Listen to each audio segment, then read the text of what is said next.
Hello Spirit, আমি Indian modern হিষ্ট্ৰীটো পঢ়ি আছো আৰু এই ইন্ডিয়ান মডাৰ্ণ হিষ্ট্ৰীৰ লগত ৰিলেটেড যিমানখিনি ইম্পৰ্টেন্ট পইণ্ট আছে আৰু টপিক আছে আমি সিৰিয়ালি এটা ক্লাছত ডিসকাস কৰি গৈ আছো আৰু আজি আমাৰ এই ক্লাছত ফাৰ্ষ্ট কাৰ্নেটিক ৱাৰৰ বিষয়ে আমি পঢ়িম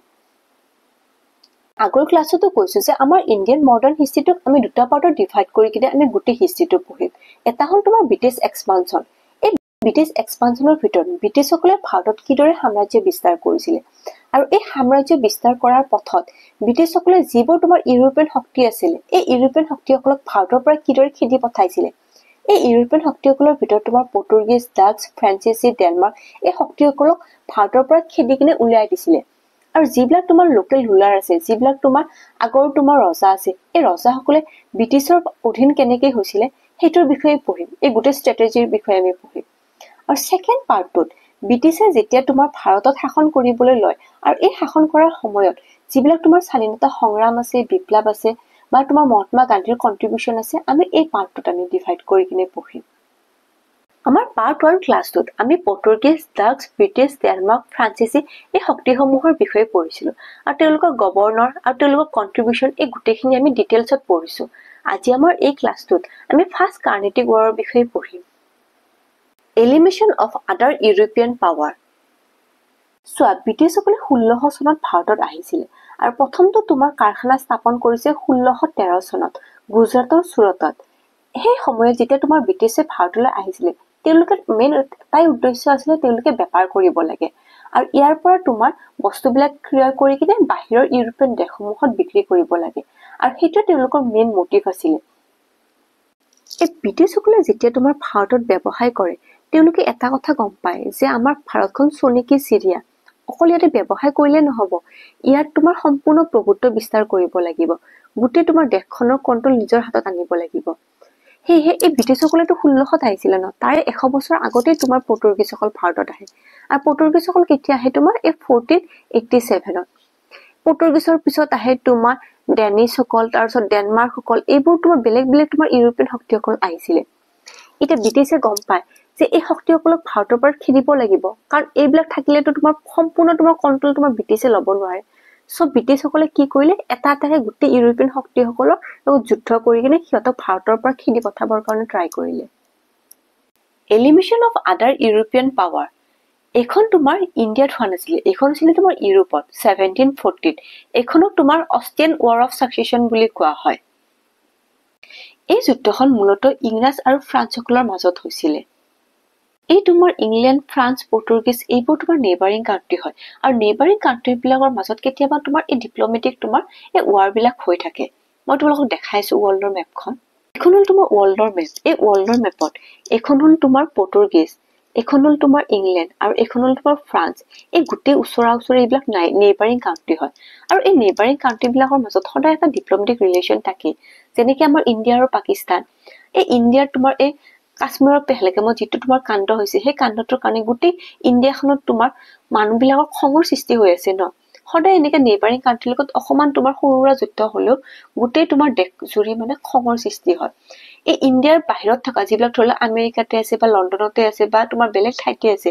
সেই ইণ্ডিয়ান বিলাকে এই কথাটোৰ কাৰণে বহুত বেয়া পাই আছে ন তোমাৰ পাকিস্তানক যিটো তোমাৰ সিহঁতে যে এই হঠাৎ যিটো তোমাৰ টেৰৰিষ্ট আক্ৰমণটো কৰিলে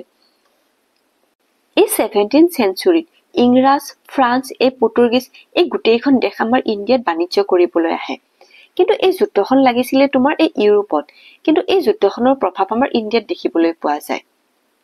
অকমান আগতে মই যিটো কথা ক'লো যে ইণ্ডিয়াত নাথাকিলো ইণ্ডিয়াৰ বাহিৰত যিবিলাক ভাৰতীয় নাগৰিক আছে তেওঁলোকে ইণ্ডিয়াৰ কিবা এটা এটেক কৰাৰ লগে লগে তেওঁলোকৰ মাজতো তোমাৰ দেশপ্ৰেমৰ ভাৱ এটা জাগি উঠে ন ঠিক সেইদৰে ইয়াতে কাজিয়াখন লাগিছিল কিন্তু তোমাৰ প্ৰভাৱটো পৰিছিল আমাৰ এই ইণ্ডিয়াৰ যিখিনি তোমাৰ বেপাৰ কৰিবলৈ আহিছিল তেওঁলোকৰ মাজতো এই প্ৰভাৱটো পৰিছিল 1740ত ইউৰোপত অষ্ট্ৰিয়ান উত্তৰাধিকাৰী যুদ্ধ আৰম্ভ হয় অষ্ট্ৰিয়ান ৱাৰ অফ সাকচেছন বুলি কোৱা হয় এই যুদ্ধখনক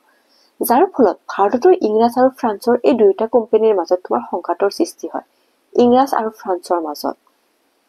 ফ্ৰান্সৰ গভৰ্ণৰ ডুপ্লেক্সে মাদ্ৰাজ চহৰখন নিজৰ অধীন কৰি লয় এই মাদ্ৰাজ চহৰখন তোমাৰ ইংৰাজৰ হাতত আছিল কিন্তু ডুপ্লেক্সে কি কৰে এই মাদ্ৰাজখন নিজৰ অধীন কৰি লয় আৰু তাৰ যিজন লোকেল ৰজা আছিল সেই ৰজাজন আছিল তোমাৰ আনোৱাৰা উদ্দিন এই আনোৱাৰা উদ্দিনে ডুপ্লেক্সক কয় যে তুমি মাদ্ৰাজ চহৰখন মুক্ত কৰি দিয়া কিন্তু ডুপ্লেক্সে সেই কথাটো মানি নলয় যাৰ ফলত তোমাৰ 1746ত আনোৱাৰা উদ্দিন আৰু ডুপ্লেক্সৰ মাজত এখন যুদ্ধ হয় আৰু এই যুদ্ধখনকে তোমাৰ বেটেল অফ আদিয়াৰ বুলি কোৱা হয় আৰু এই যুদ্ধখন তোমাৰ হৈছিলে 1746ত আৰু এই তোমাৰ আনোৱাৰা উদ্দিন আছিলে তোমাৰ ইংৰাজৰ পক্ষ লৈ কিনে এই ডুপ্লেক্সৰ লগত যুদ্ধ কৰিছিলে এই ডুপ্লেক্সে যেতিয়া তোমাৰ মাদ্ৰাজ চহৰখন নিজৰ অধীন কৰি লয় তেতিয়া ইংৰাজে এই আনোৱাৰা উদ্দিনক কয় যে আমাক সহায় কৰক যে মাদ্ৰাজ চহৰখন আমাক মুক্ত কৰি দিয়ক আৰু আনোৱাৰা উদ্দিনে ভাবে যে মইতো ইয়াৰ ৰজা হয় মোৰ কথাটো ইহঁতে মানিবই লাগিব সেইকাৰণে আনোৱাৰা উদ্দিনে তোমাৰ এই গভৰ্ণৰ ডুপ্লেক্সক তোমাৰ জনাই দিয়ে যে তোমালোকে অতি শীঘ্ৰে মাদ্ৰাজ চহৰখন তোমাৰ ৰিলিজ কৰি দিয়া কিন্তু এই ৰজাজনৰ কথাও আনকি ডুপ্লেক্সে নামানে এই নামানৰ ফলত তোমাৰ এই যুদ্ধখন কৰিবলগীয়া হয় কিন্তু এই যুদ্ধখনত তোমাৰ এই ফ্ৰান্সৰ যেটো তোমাৰ শক্তি আছে যেটো তোমাৰ মিলিটাৰী তোমাৰ কৌশল আছে পাৱাৰ আছে তাৰ তলত তোমাৰ এই আনোৱাৰা উদ্দিন তোমাৰ পৰাস্ত হৈছে এতিয়া কথাটো তোমালোকে ধৰিব পাৰিছানে এই ডুপ্লেক্সে কিহৰ কাৰণে তোমাৰ মাদ্ৰাজ চহৰখন নিজৰ অধীন কৰি লৈছিলে কাৰণ তোমাৰ ইউৰোপত ইংৰাজসকলে লুইছবাম নামৰ সেই ঠাইখন নিজে ক্যাপচাৰ কৰি লৈছিলে সেই ঠাইখন মুক্ত কৰিবৰ বাবে এই তোমাৰ ফ্ৰান্সি সকলেও মানে এই কৌশলটো অৱলম্বন কৰে যে ইণ্ডিয়াত তেওঁলোকে মাদ্ৰাজ চহৰখন ক্যাপচাৰ কৰি লয় তে সমান সমান ইকুইভ্যালেন্ট হৈ যাব ন কথাটো তাতে সিহঁতে কাজিয়া কৰিছে ইয়াতে আমি কাজিয়া কৰো মই যেনেকৈ তোমাক ইণ্ডিয়া পাকিস্তানৰ উদাহৰণটো দিছিলো আশা কৰো মই কোৱা কথাখিনি তোমালোকে বুজি পাইছা আৰু মোৰ ভিডিওটো তোমালোকে যদি চাই আছা তেতিয়া হলে এটা কমেন্ট কৰিবা যে বুজি পাইছো বা বুজি পোৱা নাই আৰু তোমালোকৰ এটা কমেন্টে মোক বহুতখিনি মোটিভেট কৰিব আৰু পুনৰ এটা ভিডিও বনাবলৈ উৎসাহিত কৰিব কাৰণ মই ধৰিব পৰা নাই মোৰ ভিডিওবিলাক ভাল হৈছে নে বেয়া হৈছে বা মানুহে বুজি পাইছে নে পোৱা নাই সো তোমালোকে মোক সহায় কৰিবা এইখিনি আৰু মই যিমান পাৰো সহজতে ঘৰুৱা ভাষা তোমালোকক বুজাবলৈ চেষ্টা কৰিছো আশা কৰো তোমালোকে বুজি পাইছা 1746ত এক্সলা চেপেল এই এগ্ৰিমেন্টখন সাইন হয় আৰু এই এগ্ৰিমেন্টখন মেইনলি তোমাৰ ইংলেণ্ডত সাইন হৈছিল সো তাত এগ্ৰিমেন্টখন তোমাৰ সাইন হোৱাৰ লগে লগে আমাৰ ভাৰততো এই ফ্ৰান্স আৰু ইংৰাজৰ মাজত শান্তি চুক্তি তোমাৰ স্থাপন হয় ইউৰোপত সেই যুদ্ধখন হৈছিল কিন্তু প্ৰভাৱ আমাৰ ভাৰততো পৰিছিল এইদৰে তোমালোকে লিংক কৰিবা এই সন্ধিখন সাইন হোৱাৰ লগে লগে ফৰাচীসকলে ইংৰাজসকলক এই মাদ্ৰাজ চহৰখন পুনৰ উভতাই দিয়ে আৰু যিখন তোমাৰ লুইছবাম চহৰখন ইংৰাজসকলে ফৰাচীসকলৰ পৰা তোমাৰ ক্যাপচাৰ কৰি ৰাখিছিল সেই তোমাৰ লুইছবাম চহৰখন ব্ৰিটিছই ফৰাচীসকলক উভতাই দিয়ে লুইছবাম চহৰখন এই কাৰ্নেটিক ৱাৰখন হৈছিল তোমাৰ 49ৰ পৰা 54 লৈকে প্ৰথম তোমাৰ কাৰ্নেটিক ৱাৰ কেতিয়া হৈছিল 1746ৰ পৰা 48 লৈকে দুবছৰ হৈছিল তোমাৰ এই কাৰ্নেটিক ৱাৰখন তাৰ নেক্সট বছৰতে অৰ্থাৎ 49ৰ পৰা 54 লৈকে সেকেন্ড কাৰ্নেটিক ৱাৰখন হয় যুদ্ধখন মেইনলি তোমাৰ হায়দৰাবাদ আৰু কৰ্ণাটকত সিংহাসনত কোন উত্তৰাধিকাৰী বহিব তাৰ কাৰণে এই সংঘাতখন আৰম্ভ হৈছিল এই ফৰাচীসকলে চান্দা চাহাবক সমৰ্থন কৰিছিল যে ফৰাচীসকলৰ লগত এই চান্দা চাহাবৰ ৰিলেচনটো ভাল হয় তেখেতে ৰজা হ'ব লাগে এই ফৰাচীসকলে চান্দা চাহাবক তোমাৰ সমৰ্থন কৰিছিল তাৰ বিপৰীতে ইংৰাজসকলে মোহাম্মদ আলীক তোমাৰ সমৰ্থন কৰিছিল যে মোহাম্মদ আলী ৰজা হ'ব লাগে যাৰ ফলত তোমাৰ ইংৰাজ আৰু ফ্ৰান্সৰ মাজত এখন যুদ্ধ হয় আৰু এই যুদ্ধত তোমাৰ ফ্ৰান্সৰ যিজন মানে সাপোৰ্টাৰ আছিল চান্দা চাহাবৰ মূৰটো কাটি দিয়ে ইংৰাজসকলে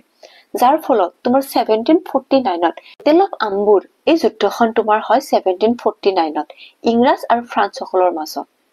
বেটেলখনত ফৰাচীসকলে বেয়াকে পৰাস্ত হয় আৰু এই যুদ্ধখনৰ পিছতে তৃতীয় পণ্ডিচেৰী আৰু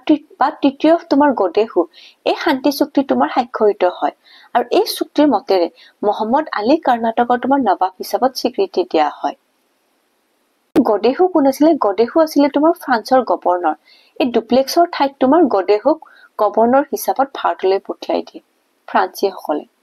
আৰু গোটেই হিষ্ট্ৰীটোত তোমালোকক ইন ডিপ আৰু ডিটেইলছত মই পঢ়াইছো এপিএসসি হওক বা তোমাৰ এসএসসি হওক বা যিকোনো তোমাৰ হাই লেভেলৰ এক্সামে নহওক কিয় ইয়াৰ বাহিৰত তোমাৰ কোনো ধৰণৰ কুৱেশ্যন নাই তোমালোকে এইখিনি যদি পঢ়ি ধুনীয়াকৈ মুখস্থ কৰি নোট ডাউন কৰি থৈ যোৱা ইয়াৰ ভিতৰতে তোমালোকে সকলো কুৱেশ্যন দেখিবলৈ পাবা আৰু সকলো তোমাৰ কুৱেশ্যনবিলাক এটেম্প কৰিব পাৰিবা কাৰণ ইমান মই তোমালোকক ডিপলি পঢ়াইছো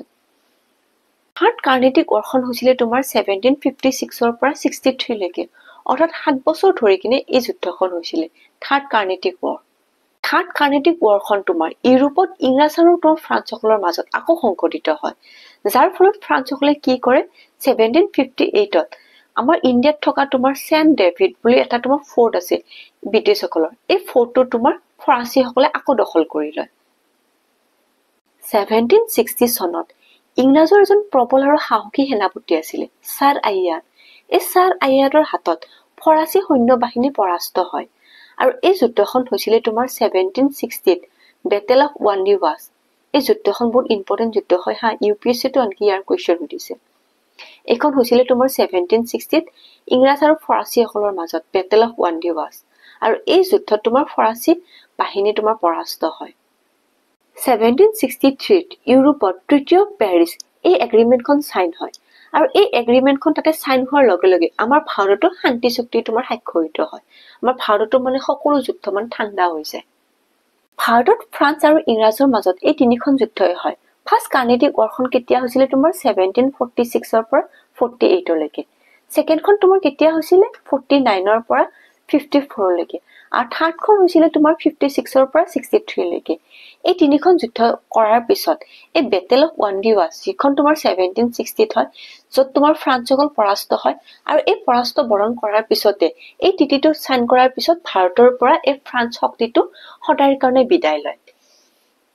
বেটেল অফ ৱাণ্ডিৱাছ 1760 যিখন যুদ্ধ হয়, এই যুদ্ধখন বহুত ইম্পৰ্টেণ্ট যুদ্ধ হয় আৰু এই যুদ্ধখনৰ পিছতে তোমাৰ ফ্ৰান্সসকলে ভাৰত ত্যাগ কৰে, ভাৰতৰ পৰা তোমাৰ সদায়ৰ কাৰণে বিদায় লয়। এই বেটেলখনৰ কথা তোমালোকৰ কিন্তু এক্সামত আহি থাকে, সেইকাৰণে মই ৰিপিটলি বাৰে বাৰে এই কথাটো কৈ আছো, তোমালোকে ধুনীয়াকৈ নোট ডাউন কৰিবা। এতিয়া তোমালোকে বুজিব পাৰিছানে এই তিনিখন যুদ্ধৰ পিছতে এটা ইউৰোপীয়ান শক্তি কিন্তু ভাৰতৰ পৰা ওলাই পঠিয়াই দিয়ে ব্ৰিটিছসকলে। এইদৰে এটা এটাকৈ প্ৰত্যেকটো তোমাৰ ইউৰোপীয়ান শক্তিক ভাৰতৰ পৰা খেদি উঠোৱাৰ পিছত এই ইংৰাজসকলে তোমাৰ একচেটিয়া ভাৱে সম্পূৰ্ণ মনোপলি তোমাৰ নিজৰ হাতত লৈ লয়। আৰু তোমালোকক মই এটা হোমৱৰ্ক দি থৈ গৈছো যে ফাৰ্ষ্ট কাৰ্নেটিক ৱাৰখন কাৰ কাৰ মাজত হৈছিলে, কেতিয়া হৈছিলে আৰু কি তিথি চাইন হৈছে, ছেকেণ্ডখন কাৰ কাৰ মাজত হৈছিলে, কি তিথি চাইন হৈছে আৰু থাৰ্ডখন কাৰ কাৰ মাজত হৈছে আৰু কি তিথি চাইন হৈছে, সেইখিনি তোমালোকে যাতে মোক কমেণ্ট কৰিবা আৰু ধুনীয়াকৈ তোমালোকে ডায়েগ্ৰাম অনুযায়ী নোটছটো বনাবা যাতে তোমালোকৰ মনত থাকে আৰু পুতুককে তোমালোকে ৰিভিজন কৰিব পাৰা। ৰিগাৰ্ডিং দ্য ক্লাছ কিবা যদি তোমালোকৰ ডাউট বা কনফিউজন থাকে তেতিয়াহ'লে মই হোৱাটছআপ নাম্বাৰটো দি দিছো, তোমালোকে মোৰ লগত কণ্টেক্ট কৰিব পাৰা। আৰু আজিলৈকে এই ভিডিঅ'টো ইয়াতে সমাপ্ত কৰিছো আৰু মোক ছাবস্ক্ৰাইব, লাইক আৰু কমেণ্ট কৰিবা আৰু এইদৰে মোৰ চেনেলটোৰ লগত জড়িত হৈ থাকা। আজিলৈকে থৈছো।